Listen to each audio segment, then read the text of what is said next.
हाँ बताओ।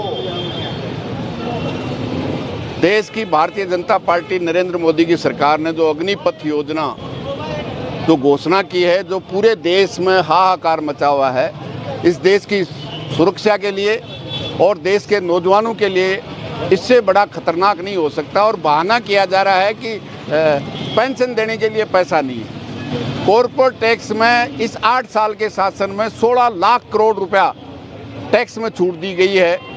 जो बड़ी बड़ी कंपनियों का जो लूट के इस देश को छोड़ के चले गए, उन बैंकों को डूबने से बचाने के लिए कई लाख करोड़ रुपया दिया गया है। कर्जा माफ़ किया गया है, टैक्स में छूट दी गई है। आम जनता को 3 रुपया पेट्रोल डीजल पे टैक्स था, वो 33 करने का काम किया है।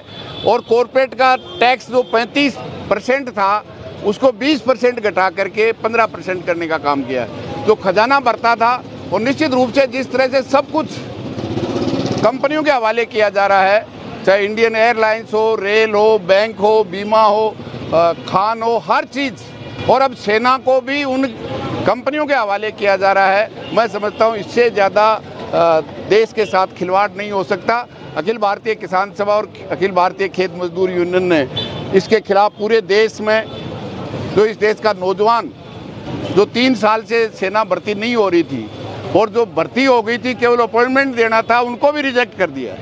मतलब इससे ज़्यादा मैं समझता हूँ नहीं हो सकता।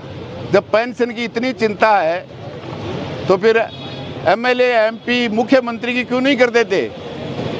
कर्मचारी की करेंगे, सेना की पेंशन खत्म करेंगे, लेकिन एमएलए, एमपी की पेंशन खत्म नहीं करेंगे।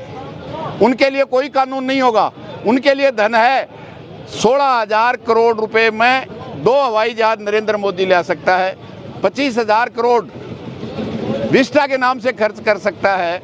लेकिन इस देश की कोरोना में जो 48 लाख लोगों ने जान गंवाई है, उसके लिए पैसा नहीं होगा।